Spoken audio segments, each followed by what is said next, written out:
Hello മക്കൾസ്, Babu സാറാണേ. അപ്പൊ നമ്മൾ ഇതുവരെ എടുത്ത വീഡിയോയിൽ നമ്മൾ ജുലൂസ് എന്ന് പറയുന്ന നാട്യ രൂപാന്തരത്തെ കുറിച്ചാണ് നമ്മൾ അവസാനമായി പറഞ്ഞത്.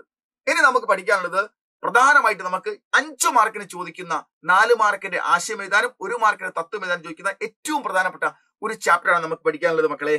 ദോഹെ, കബീർദാസ് ജിയുടെ ദോഹെ. കബീർദാസ് ജിയുടെ ദോഹെ, അദ്ദേഹം നല്ലൊരു സാമൂഹ്യ പരിഷ്കർത്താവും ഭക്തികാലീന കാലഘട്ടത്തിലെ ഏറ്റവും നല്ല സാമൂഹ്യ പരിഷ്കർത്താവായിരുന്ന കവിയാണ്. ഓക്കെ, ഇദ്ദേഹം ഉത്തർപ്രദേശിലെ കാശിക്ക് അടുത്തുള്ള നീരു നീമ എന്ന് പറയുന്ന ദമ്പതിമാരുടെ അവർക്ക് കിട്ടിയ വളർത്തു മകനായിട്ടാണ് കിട്ടുന്നത്. എന്ന് പറഞ്ഞാൽ ഉത്തർപ്രദേശിലെ കാശി എന്ന് പറഞ്ഞ ലൽത്താര കുളിക്കടവിലൂടെ അവർ പോകുന്ന സമയത്ത് അവർക്ക് കുഞ്ഞിന്റെ കരച്ചിൽ കേട്ടു. അങ്ങനെ അവർ ആ കുഞ്ഞിനെ എടുത്തു കൊണ്ടുപോയി അവർ വളർത്തുകയാണ് ചെയ്തത്. ആരും ആ കുഞ്ഞിന് അവകാശികളായിട്ട് വന്നതുമില്ല. അന്നത്തെ കാലഘട്ടത്തില് ഗുരുകുല വിദ്യാഭ്യാസ പ്രകാരം അന്നത്തെ പ്രസിദ്ധനായ രാമാനന്ദൻ എന്ന് പറയുന്ന സന്യാസിയുടെ അടുത്തേക്കാണ് കബീർദാസിനെ വിദ്യാഭ്യാസത്തിന് വേണ്ടി വരുന്നത്. അങ്ങനെ അദ്ദേഹം അങ്ങനെ വളർന്നു വന്നു. ഹിന്ദു മുസ്ലിം മതമൈത്രിയുടെ ഏറ്റവും പ്രഗത്ഭനായ ഒരു സന്ദേശവാഹകനായി കബീർദാസ് വളർന്നു. അദ്ദേഹം 2 മതങ്ങളിലെയും അന്ധവിശ്വാസങ്ങൾക്കും അനാചാരങ്ങൾക്കെതിരെ പോരാടി ഏറ്റവും നല്ലൊരു സാമൂഹ്യ പരിഷ്കർത്താവായിരുന്നു കബീർദാസ്. അദ്ദേഹത്തിന്റെ വാക്കുകൾ അദ്ദേഹത്തിന്റെ ശിഷ്യന്മാരും മറ്റുമൊക്കെ എഴുതി വെച്ചതാണ് ഈ ദോഹയിൽ നമ്മൾ കാണുന്നത്. ഒരു ദോഹയും തൊട്ടടുത്ത ദോഹയും തമ്മിൽ യാതൊരു ബന്ധവുമില്ല. ഒരുപാട് സന്ദർഭങ്ങളിൽ പല സന്ദർഭങ്ങളിൽ പറഞ്ഞ ദോഹയെ നമ്മൾ ക്രോഡീകരിച്ചെടുത്ത് തന്നിരിക്കുന്നു. ഓക്കെ, അപ്പോ കബീർദാസിയുടെ ഗുരുവിന്റെ പേര് രാമാനന്ദൻ എന്നാണ്. മാതാപിതാക്കളുടെ പേര് നീരു എന്നും നീമ എന്നുമാണ്. ഇദ്ദേഹം ഹിന്ദു മുസ്ലിം മതമൈത്രിയുടെ ഏറ്റവും പ്രധാനപ്പെട്ട വക്താവ് കൂടിയായിരുന്നു. മാത്രമല്ല സാമൂഹ്യ പരിഷ്കർത്താവായിരുന്നു. അന്ധവിശ്വാസങ്ങൾക്കും അനാചാരങ്ങൾക്കെതിരെ പോരാടിയ 15ാം നൂറ്റാണ്ടിൽ ജീവിച്ചിരുന്ന ഏറ്റവും പ്രസിദ്ധനായ സാഹിത്യകാരന്മാരിൽ ഭക്തി ശാഖയിൽപ്പെട്ട ഒരാളാണ് കബീർദാസ്. അദ്ദേഹത്തിന് 5 ദോഹകളാണ് നമുക്കിവിടെ തന്നിരിക്കുന്നത്. ഈ 5 ദോഹകൾ നമുക്കൊന്ന് പരിശോധിച്ച് നോക്കാം മക്കളെ. ഒന്നാമത്തെ ദോഹെ, ഇത് നമ്മൾ ആദ്യം മനസ്സിലാക്കേണ്ട കബീർദാസിയുടെ ദോഹെ ഏത് ഭാഷയിലാണ് എഴുതിയത് എന്ന് ചോദിച്ചാൽ അത് സദുക്കടി ഭാഷയിലാണ് എഴുതിയതെന്ന് പ്രത്യേക ഓർമ്മയാണ്. സദുക്കടി ഭാഷ, അദ്ദേഹത്തിന്റെ ഭാഷ സദുക്കടി ഭാഷയാണ് കബീർദാസ് എഴുതിയത്. ഓക്കെ, ഇനി നമ്മളോട് ചോദിക്കുന്നത് ഒന്നാമത്തെ ദോഹയാണ്. 4 മാർക്കിന് നമ്മളോട് ആശയം എഴുതാൻ വേണ്ടി ചോദിച്ചേക്കാം. എങ്ങനെയാണ്? ബുരാജോ ദേക്കൻ മേ ചല ബുരാന മിലിയ കോയി ജോ ദിൽ ഖോജോ അപ്പന മുജ്സാ ബുരാന കോയി. അതായത് ബുരാജോ ദേക്കൻ മേ ചല, മോശമായതിനെ അന്വേഷിച്ച് ഞാൻ ഇറങ്ങി. ബുരാന മിലിയ കോയി, ആരിലും ഞാൻ ഒരു മോശം കണ്ടിട്ടില്ല. ഓക്കെ, കുറ്റങ്ങൾ കണ്ടെത്താൻ കഴിഞ്ഞില്ല.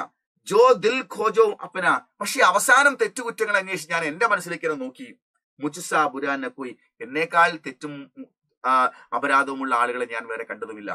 അപ്പൊ ചോദ്യം ഇതാണ്, ബുരാജോ ദേക്കൻ മേ ചല ബുരാന മിലിയ കോയി ജോ ദിൽ ഖോജോ അപ്പന മുജ്സാ ബുരാന കോയി എന്നതിന്റെ മലയാളം, ഞാൻ കുറ്റങ്ങൾ കണ്ടുപിടിക്കുവാൻ നടന്നു. ബുരാന മിലിയ കോയി, എനിക്ക് കുറ്റങ്ങളെ കണ്ടെത്താൻ സാധിച്ചില്ല. ജോ ദിൽ ഖോജോ അപ്പന, ഞാൻ എന്റെ ഹൃദയത്തിലേക്ക് നോക്കിയപ്പോൾ മുജ്സാ ബുരാന കോയി, എന്നേക്കാൾ കുറ്റക്കായി മറ്റാരുമില്ലെന്ന് കണ്ടു. എന്ന് പറഞ്ഞാൽ നമ്മൾ മറ്റുള്ളവരെ കുറ്റം പറയാൻ വേണ്ടി ഇറങ്ങുന്ന ആളുകളാണ്. എന്നാൽ ആദ്യം നിങ്ങൾ നിങ്ങളിലേക്ക് നോക്കൂ. നിങ്ങളിലെ കുറ്റവും കുറവും തീർത്തതിന് ശേഷം മാത്രമേ മറ്റുള്ളവരെ പറ്റി അഭിപ്രായം പറയാവൂ എന്ന സന്ദേശമാണ് അദ്ദേഹം ഇതിൽ പറയുന്നത്. ഇത്ര മനോഹരമായ വരിയാണ്. ഇതിന് നമ്മളോട് 4 മാർക്കിന് ഭാവാർത്ഥം എഴുതാൻ പറഞ്ഞാൽ നമ്മൾ ഇങ്ങനെ എഴുതണം. കവി കാത്തഹെ, കവി പറയുന്നു കി എന്തെന്നാൽ ബുരേ ലോകോക്കോ, ചീത്തയായ ആളുകളെ ഡൂണ്ടത്തെ വേ ചലെ, മറ്റുള്ളവരുടെ കുറ്റവും കുറവും കണ്ടുപിടിക്കാനായിട്ട് ഞാൻ ഇറങ്ങി പുറപ്പെട്ടു. ലേക്കിൻ എന്നാൽ കൊയ് ബുര ആത്മീ നിഹിമില, ചീത്തയായ ഒരാളെയും എനിക്ക് കാണാൻ കഴിഞ്ഞിട്ടില്ല. അന്തുമേയും അവസാനം ഉനോനെ അപ്പനെ ദിൽമേ ഖോജ, കവി പറയുന്നു ഞാൻ എന്റെ ഉള്ളിലേക്ക് ഒന്ന് അന്വേഷിച്ചു നോക്കി. അർത്ഥാത് അപ്പനെ ബാരേമേ സോച്ച, അതായത് ഞാൻ എന്താണ് എന്നുള്ളതിനെ കുറിച്ചൊക്കെ ഒന്ന് ചിന്തിച്ചു. തബ് സമച്ചിലിയ, അപ്പൊ എനിക്ക് മനസ്സിലായി കി എന്തെന്നാൽ അപ്പനെ സമാൻ ബുര, എന്നെ പോലെ ചീത്തയായിട്ട് ദൂസരാ കോയി നെഹിഹെ, മറ്റാരും തന്നെ ഇല്ല. കവി കാ മത്ലബ് യഹേ, കവി ഇങ്ങനെ പറഞ്ഞു വെച്ചതിന്റെ അർത്ഥം ഇങ്ങനെയാണ്. കി എന്നാൽ ദൂസരോ കി ബുരായി പർ ധ്യാൻ ദേനേക്ക് പകലെ, മറ്റുള്ളവരുടെ ചീത്തയിലേക്ക് അന്വേഷണം നടത്തുന്നതിന് മുൻപ് അപ്പനെ ആപ്കോ സുധാരണ ജരൂരി ഹേ, നിങ്ങൾ അവനവനെ ഒന്ന് പരിഷ്കരിക്കുകയും ശുദ്ധീകരിക്കുകയും വേണ്ടതാണ് അത്യാവശ്യം എന്ന് പറയും. അപ്പൊ ഓരോ മനുഷ്യനും മറ്റുള്ളവരുടെ കുറ്റം പറയൽ നിർത്തിയിട്ട് അവനവനെ പരമാവധി പൂർണ്ണമായും പവിത്രീകരിച്ച് ശുദ്ധമാക്കുക എന്ന കർമ്മങ്ങളിലാണ് നമ്മൾ ഏർപ്പെടേണ്ടത് എന്ന് പറയുന്നു. ഇത് 4 മാർക്കാണ് എങ്ങനെ എഴുതിയാൽ. ഏതായാലും തത്വം എഴുതാൻ വേണ്ടി നമ്മളോട് 1 മാർക്കിന് ചോദിച്ചാൽ നിങ്ങൾ എഴുതേണ്ടത് അപ്പനേക്കോ പാച്ചാൻ വാലാഹി സച്ചാ ജ്ഞാനിഹേ, അവനവനെ തിരിച്ചറിയുന്നവനാണ് ലോകത്തിലെ ഏറ്റവും വലിയ ജ്ഞാനി എന്നാണ്. ഓക്കെ മക്കളെ, അപ്പൊ നമ്മൾ മറന്നുപോയത് ഏറ്റവും ഇമ്പോർട്ടന്റ് ആയ ഒരു ദോഹയാണ്. അടുത്തതാണ് നമുക്ക് മറ്റൊരു ദോഹ വരുന്നത്. ലഘുദാസെ പ്രഭുദാമിലെ പ്രഭുദാസെ പ്രഭുദൂരി ചീണ്ടിയിലെ ശക്കർ ചലി ഹാത്തി കെ സിർദൂരി. അതായത് ലഘുദാസെ പ്രഭുദാമിലെ, ലാളിത്യത്തിലൂടെ പ്രഭുവിനെ കിട്ടുന്നു. വിനയത്തിലാണ് ദൈവികത ഉള്ളത്. നിങ്ങൾ വിനയമുള്ളവനാണെങ്കിൽ നിങ്ങളിൽ ദൈവത്തിന്റെ അനുഗ്രഹം ഉണ്ടായിരിക്കും. പ്രഭുദാസേ പ്രഭുദൂർ, നിങ്ങൾ അഹങ്കാരത്തിൽ നിന്ന് ദൈവം ദൂരെ അകലുന്നു എന്ന് പറഞ്ഞാൽ നിങ്ങളിൽ അഹങ്കാരമുണ്ടെങ്കിൽ ദൈവത്തിന്റെ അനുഗ്രഹം നിങ്ങളിൽ ഉണ്ടാവുകയില്ല. ചീണ്ടിയിലെ ശക്കർ ചലി, നിങ്ങൾ നോക്കൂ, ഉറുമ്പുകൾ മധുരം കണ്ടാൽ അത് കൊണ്ടുപോകും. ഉറുമ്പുകൾ മധുരം കണ്ടാൽ കൊണ്ടുപോകും. ഹാത്തി കേസിർ ദൂരി, അഹങ്കാരത്തിന് വലുപ്പത്തിന് പ്രധാനമായിട്ട് ഇവിടെ ആനയെ ഉപയോഗിച്ചിരിക്കുന്നു. ആനയാട്ടെ തലയിൽ ചളിയും കൂരിയിട്ടാണ് പോകുന്നത്. ഓക്കെ, അപ്പൊ നിങ്ങൾ വിനയത്വം ഉണ്ടാകുമ്പോൾ ദൈവാനുഗ്രഹമായ മധുരം ലഭിക്കുന്നു. നിങ്ങൾ അഹങ്കാരം, പർവ്വതം പോലെ ആന പോലെ അഹങ്കാരം ഉണ്ടാകുമ്പോൾ നിങ്ങളിൽ ചളി അടിഞ്ഞുകൂടുന്നു എന്നാണ് പറയുന്നത്. ഓക്കെ, ആനയോ നോക്ക്, ഹാത്തി കേസിർ ദൂരി, ആനയോ തലയിൽ പൊടിയാണ് വഹിക്കുന്നത്. ഇതിന്റെ തത്വം എഴുതാൻ പറഞ്ഞാൽ നമുക്ക് 4 മാർക്കിന് മക്കളെ നമ്മൾ ഇങ്ങനെ എഴുതണം. ഇതിന്റെ ഭാവാർത്ഥം എഴുതാൻ പറഞ്ഞാൽ നമ്മൾ ഇങ്ങനെ എഴുതണം. കവി കാത്തഹേ, കവി പറയുന്നു, കി എന്തെന്നാൽ ഹം വിനമ്രത ദിഖായത്തു, നമ്മൾ വിനയത്വം കാണിക്കുകയാണെങ്കിൽ ഹമേം ഈശ്വരീയത്വമിലേക, നമ്മൾ വിനയത്വം കാണിക്കുകയാണെങ്കിൽ നമുക്ക് ഈശ്വരീയത്വം കിട്ടും.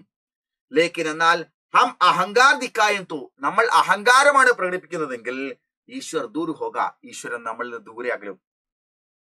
ഉദാഹരൺ കെ രൂപേ കവി കാത്തേ, ഉദാഹരണമായിട്ട് കവി ഇവിടെ പറയുന്നത് എന്താണ്?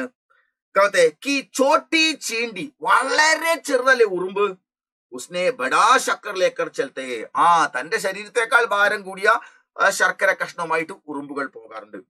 ലേക്കിൻ ബഡി ശരീർ വാലെ ഹാത്തി കെ സിർ പർ മലിൻ ധൂൾ ഹെ, എന്നാൽ ഏറ്റവും വലിയ ശരീരത്തിനുടമയ ആന തലയിൽ ശർക്കരയും കൊണ്ടല്ല പോകുന്നത്, മണ്ണും കൂരിയിട്ടുകൊണ്ടാണ്. കുളി കഴിഞ്ഞിട്ട് വീണ്ടും ആന മേലേക്ക് ചളി കൂരിയിട്ട് മണ്ണ് കൂരിയിട്ട് പോകുന്നു. ധൂൾ എന്ന പൊടി.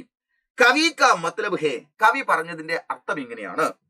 കി എന്നാൽ ഹം ദൂസരോം സെ വിനയ് കെ സാത്ത് വ്യവഹാർ കരീത്തോ, നാം മറ്റുള്ളവരോട് വിനയത്തോടു കൂടി പെരുമാറുകയാണ് എങ്കിൽ ഈശ്വർ സദാ ഹമാരെ സാത്ത് രഹേങ്കെ, ദൈവം എപ്പോഴും നമ്മുടെ കൂടെ ഉണ്ടാവും. അഹങ്കാർ സെ ജിയന്തോ, നാം അഹങ്കാരം കൊണ്ടാണ് നമ്മൾ ജീവിക്കുന്നതെങ്കിൽ ഈശ്വർ ഹമേ ചോടുതെങ്കിൽ, ദൈവം നമ്മളെ കൈവടിയും. മൂല്യഹീൻ ആധ്യാത്മികത അക്ബർ, യാതൊരു വിലയും മൂല്യവും കൽപ്പിക്കാത്ത ആധ്യാത്മികതയിൽ ആലോചന കർക്കെ, ചിന്ത നടത്തിയിട്ട് യഹാം കവി, ഇവിടെ കവി വിനമ്രതാക്കെ മഹത്വക്കെ ബാരമേ ഞാൻ ദേത്തെ, വിനമ്രതയുടെ, ലാളിത്യത്തിന്റെ, വിനയത്വത്തിന്റെ മഹത്വത്തെ കുറിച്ച് പറയുന്നു. അല്ലാതെ നിങ്ങൾ അഹങ്കാരിയായി നാട്ടിലും വീട്ടിലും ജീവിച്ച് ദൈവത്തെ പ്രാർത്ഥിച്ചു കഴിഞ്ഞാൽ നിങ്ങൾ നാട്ടുകാരുടെ മനസ്സിലും ഉണ്ടാവുകയില്ല, ദൈവത്തിന്റെ മനസ്സിലും നിങ്ങൾക്ക് ഉണ്ടാകില്ല. നിങ്ങൾ വിനയമുള്ളവനായി മാറുകയാണെങ്കിൽ എല്ലാ ആളുകളും നിങ്ങൾക്ക് വേണ്ടി ചിന്തിക്കുകയും പ്രാർത്ഥിക്കുകയും ദൈവം നിങ്ങളെ അനുഗ്രഹിക്കുകയും ചെയ്യും. അപ്പോൾ ഏറ്റവും വിനയമുള്ളവരായി മാറുക എന്നുള്ളതാണ് ഏറ്റവും പ്രധാനമായിട്ട് നാം മനസ്സിലാക്കേണ്ടത്. അതിനുശേഷമാണ് നമ്മൾ ഭക്തിയിലേക്ക് പോലും പോവേണ്ടത്. ഓക്കെ, അവ തത്വം ചോദിച്ചാൽ അഹം ദൂർ ഹോനേസെ മഹത്വ ബഡ്താഹേ, നമ്മളിലെ അഹങ്കാരം പോകുമ്പോഴാണ് മഹത്വം ഉണ്ടാവുന്നത്. ഈ ഒരു ബോധത്തോടു കൂടി വേണം നമ്മൾ ഈശ്വര ചിന്തയും പരോപകാര ചിന്തയും ഒക്കെ ആയിട്ട് നമ്മൾ മുന്നോട്ട് പോകാൻ. ഓക്കെ, അഹങ്കാരമുണ്ടോ സർവനാശമാണ്, വിനയമുണ്ടോ മഹാസൗഭാഗ്യമാണ്. ഓക്കെ, ഇനി 3ാമത്തെ ദോഹയിൽ കബീർദാസ് പറയുന്നു, ദുഃഖമേ സുമിരൻ സബ് കരി, ദുഃഖം വരുമ്പോൾ എല്ലാവരും ദൈവത്തെ പ്രാർത്ഥിക്കും. സുഖമേ കരയുന്ന കുയി, സുഖം ഉണ്ടാകുമ്പോൾ സന്തോഷം കൊണ്ട് അഹങ്കരിച്ച് അവന് ദൈവത്തെ പോലും മറന്നുപോകും.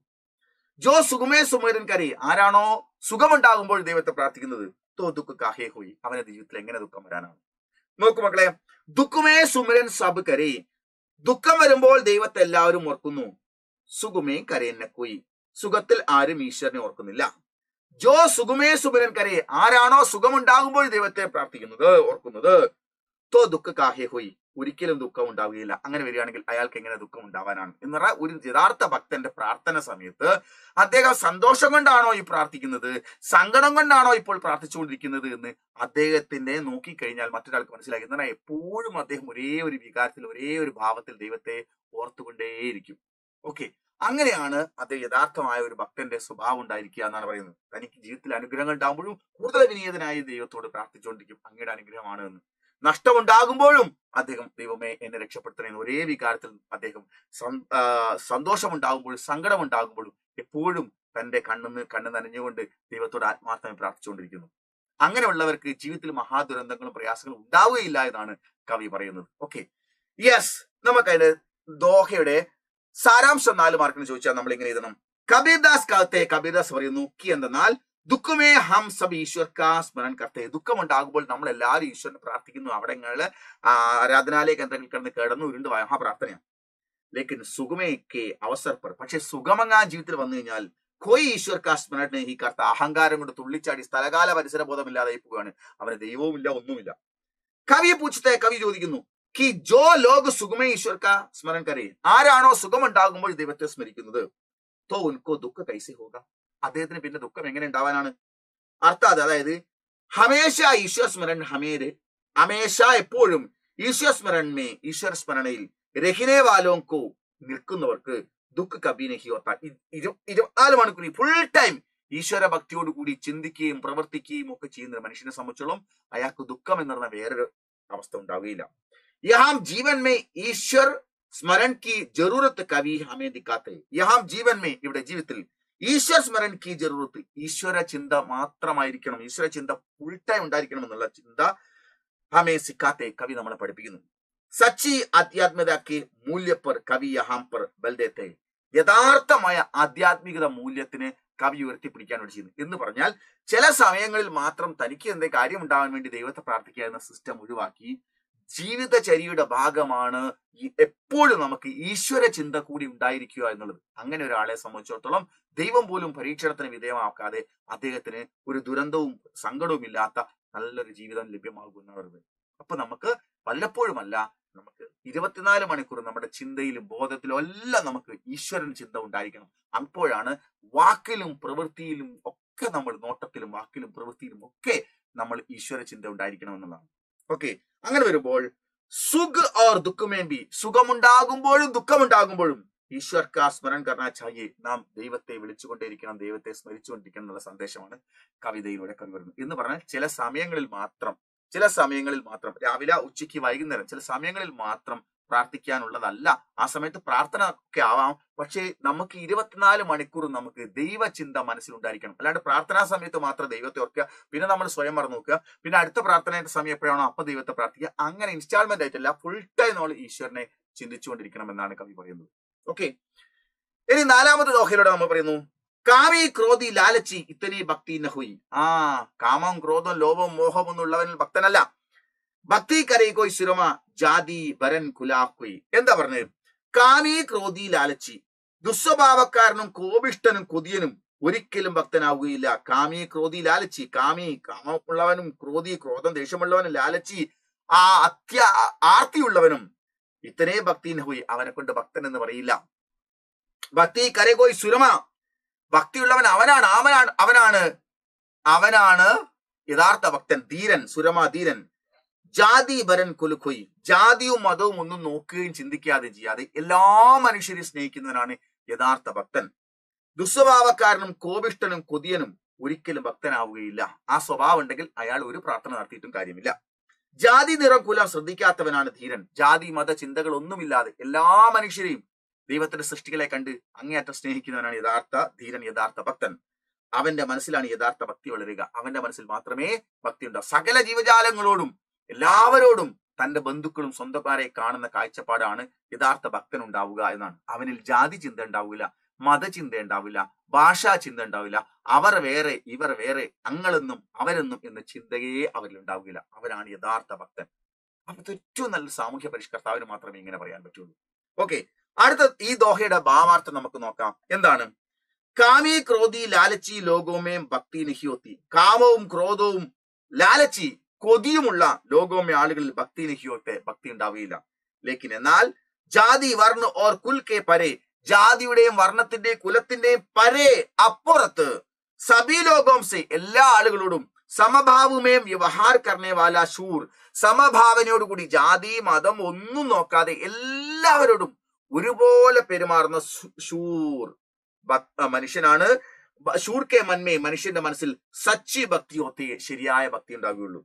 ഭക്തിയിൽ ഹൃദയ की പവിത്രത और സമഭാവന ജാഗനെ വാലെ, ഭക്തിയിൽ ഹൃദയത്തിന്റെ പവിത്രതയും ഔർ അതുപോലെ തന്നെ ഔർ, ഇവിടെ ഔർ ഉണ്ട് കേട്ടോ, ഔർ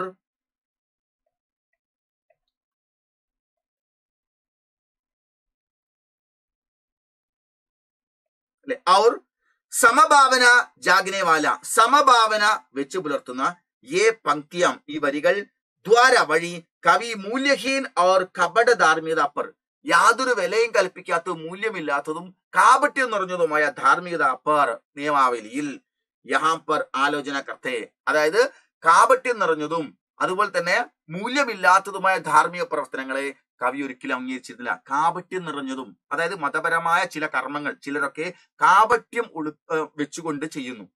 ഓക്കെ, ധാർമ്മികത കാപട്യം നിറച്ചുകൊണ്ട് ചെയ്യുന്ന ധർമ്മ പ്രവർത്തനങ്ങളെ ഒരിക്കലും കവി അംഗീകരിച്ചിരുന്നില്ല. മറ്റുള്ളവരെ പറ്റിക്കാനും ചൂഷണം ചെയ്യാനും മതത്തിലെ ചില കർമ്മങ്ങൾ ചിലർ ഉപയോഗിക്കുന്നു.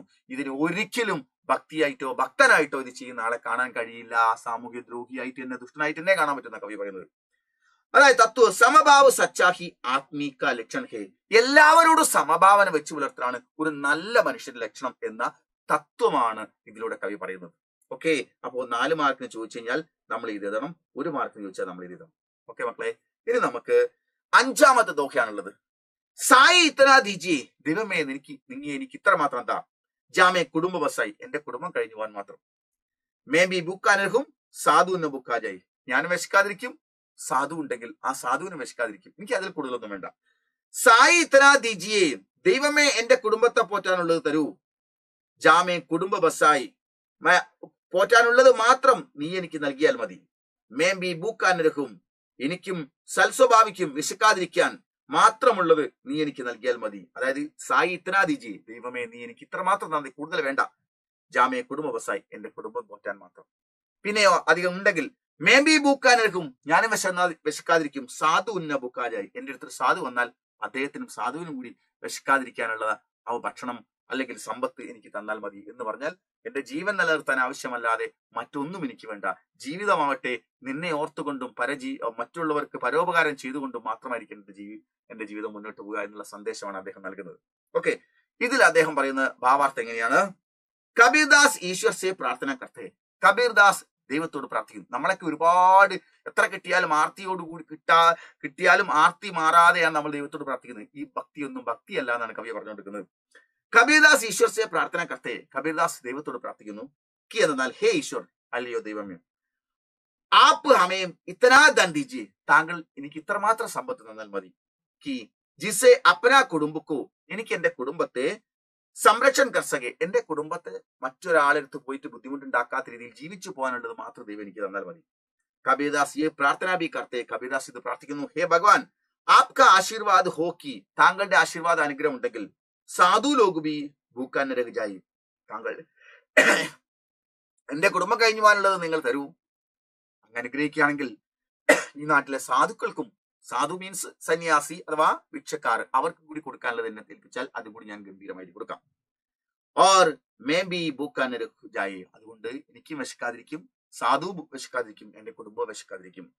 ദൂസരോं की കഷ്ടതാവും पर ध्यान रखने के बारे में, മറ്റുള്ളവരുടെ പ്രയാസത്തെ കുറിച്ച് ശ്രദ്ധിക്കാൻ വേണ്ടി കവി ഹാം ബദാത്തെ, കവിയോടെ പറയുന്നു എല്ലാവരും എന്റെ പ്രയാസം എനിക്ക് പോരാ എന്ന ചിന്തയാണ്, മറിച്ച് മറ്റുള്ളവരുടെ പ്രയാസം, മറ്റുള്ളവർക്ക് സഹായം എന്നതിനെ കുറിച്ച് ചിന്തിക്കുന്ന കവി പറയുന്നത്. ധനാർജൻ കെ പീച്ചെ, പണം സമ്പാദിക്കുന്നതിന് പിന്നാലെ ദൗഡ്നെ വാലോക്കി, ഓടുന്നവരുടെ ആലോചന വിമർശനം കവി യഹാം പ്രകർത്തെ, കവിയോടെ ചെയ്യുന്നു എന്ന് പറഞ്ഞാൽ പണം കിട്ടാൻ വേണ്ടി ഭക്തി മാർഗത്തിലൂടെയും മറ്റും അല്ലാത്ത മാർഗങ്ങളിൽ ഓടുന്ന, എത്ര വാരിക്കൂട്ടിയാലും മതിയാതെ ഓടുന്ന ആളിനെയാണ് ഇവിടെ ആലോചന കർത്ത വിമർശിക്കുന്നത്. ഓക്കെ, ദൗഡ്നെ വാലോക്കി ആലോചന കവി യഹാം കർത്ത, ഇങ്ങനെ ഓടുന്നവരുടെ വിമർശനമാണ് ഇവിടെ നടത്തുന്നത്. ആലോചന എന്ന് പറഞ്ഞാൽ ചർച്ച, വിമർശനം കർത്തുണ്ട് എന്ന് പറഞ്ഞാൽ നമ്മളെ സംബന്ധിച്ചോളം ഇവിടെ വരുമ്പോൾ ഒന്നും കൊണ്ടുവന്നിട്ടില്ല, ഇനി നമുക്കൊന്നും കൊണ്ടുപോകാനും പറ്റില്ല. അപ്പൊ നമുക്ക് എന്ത് കിട്ടണം? നമ്മുടെ കുടുംബം മുന്നോട്ട് പോകാനും മറ്റുള്ളവരായ പാവപ്പെട്ട ആളുകളെ സഹായിക്കാനും നമ്മുടെ ജീവൻ നിൽക്കാൻ ആവശ്യമായത് മാത്രം മതി, കാരണം നമുക്കൊന്നും കൊണ്ടുപോകാൻ കഴിയില്ല. ഈ രീതിയിലുള്ള ചിന്തകളാണ് നമുക്ക് ഉണ്ടാവേണ്ടെന്ന കബീർദാസ് പറയുന്നത്. ദൂസരോं को കഷ്ടതാവും पर ध्यान रखना भी हमारे कर्तव्य है, മറ്റുള്ളവരുടെ പ്രയാസങ്ങളിൽ ശ്രദ്ധ വെക്കലാണ് നമ്മുടെ ഏറ്റവും പ്രധാനപ്പെട്ട കടമകളിൽ ഒന്ന് എന്ന് കബീർദാസ് പറയുന്നു. ഇത്രയും കാര്യങ്ങളാണ് നമുക്ക് ഈ ദോഹയിലൂടെ പഠിക്കാനുള്ളത്. ഇത് കൃത്യമായിട്ട് പഠിച്ചു കഴിഞ്ഞാൽ ഉറപ്പാണ് 5 മാർക്ക് ഉണ്ടാവും. അപ്പൊ ഗംഭീരമായിട്ട് പഠിക്കുക. മറ്റൊരു പാഠവുമായിട്ട് മറ്റൊരു വീഡിയോയിൽ വരാം. Okay, by.